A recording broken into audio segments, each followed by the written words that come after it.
Si sois fans de Dragon Ball, seguro que más de una vez os habéis preguntado ¿qué fue de tal personaje? ¿O de aquel otro? Hoy vamos a meternos de lleno a analizar por qué tantos guerreros que nos encantaban, pues acabaron desapareciendo del mapa. Para entenderlo bien, vamos a empezar con un misterio muy concreto. Luego veremos una confesión sorprendente del mismísimo creador.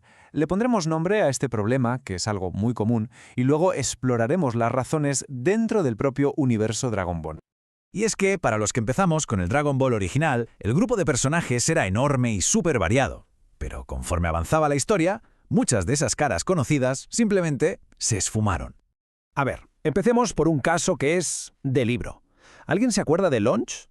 Esa chica con doble personalidad que cambiaba con un simple estornudo era una pieza clave en las primeras aventuras. Y de repente, ¡puf!, desapareció.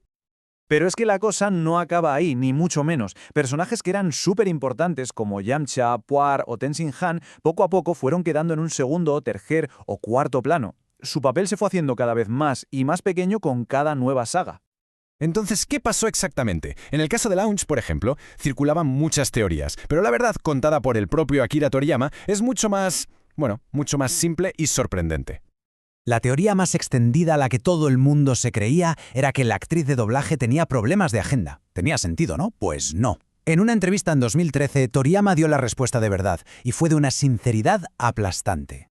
Tal cual. Se le olvidó. Así de sencillo. Es una confesión que la verdad nos da una idea de lo increíblemente difícil que tiene que ser gestionar un universo tan gigantesco con tantísimos personajes durante décadas. Y ojo que este proceso de que los personajes se simplifiquen hasta el extremo o directamente caigan en el olvido no es algo exclusivo de Dragon Ball, para nada. De hecho, en narrativa tiene un nombre técnico.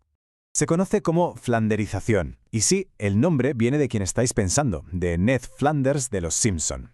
Un personaje que empezó siendo un vecino majo y un poco religioso y acabó convertido en una caricatura andante del fundamentalismo. Y es que si nos fijamos, esto pasa en un montón de series míticas que duran muchos años. Personajes que al principio eran complejos se van reduciendo a uno o dos rasgos exagerados. A veces es por comedia, otras por simple conveniencia del guión. Pero bueno, volviendo a Dragon Ball, aquí la simplificación de personajes vino de la mano de un problema muy específico de este universo, la brutal y exponencial escalada de los niveles de poder. El punto de inflexión, el momento en que todo cambió para siempre, fue la aparición del Super Saiyajin. De la noche a la mañana, la diferencia de poder entre los Saiyans y sus amigos humanos se volvió, un abismo imposible de cruzar. Este gráfico lo deja clarísimo. Cuando los villanos de turno pasan de ser rivales en un torneo a tiranos capaces de destruir planetas con un dedo, ¿qué se supone que pueden hacer Krillin o Yamcha? Pues tristemente se convirtieron en poco más que espectadores.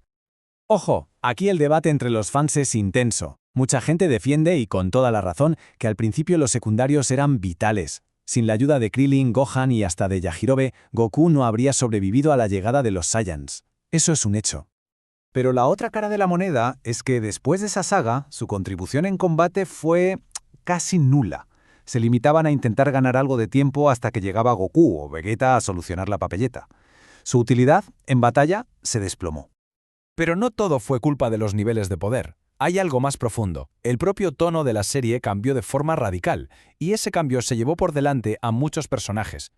El Dragon Ball original era una serie de aventuras con muchísimo humor. Se centraba en explorar, en las artes marciales y en buscar las bolas de dragón. En cambio, Dragon Ball Z se convirtió en una saga de ciencia ficción a escala cósmica, con amenazas planetarias. El cambio de género fue total. Pensemos en Puar, por ejemplo.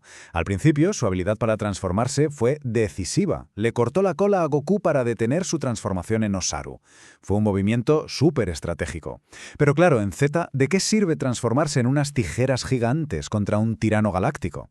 Pues de nada. Entonces, ¿con qué nos quedamos? Pues que la marginación de tantos personajes de Dragon Ball no fue por una sola causa, sino por una especie de tormenta perfecta. Fue una mezcla de todo. La dificultad del creador para seguirles la pista a todos, esa simplificación natural que ocurre en las series largas, la locura de la escalada de poder que dejó a los humanos atrás y, por supuesto, el cambio radical en el tono y el género de la historia. Y todo esto nos deja con una última reflexión. ¿Es inevitable que esto ocurra en una historia tan larga? ¿Es posible mantener relevante a un elenco enorme durante décadas? ¿O el destino de personajes como Launch o Yamcha es simplemente el precio que hay que pagar por contar una historia a una escala tan épica? Ahí queda la pregunta.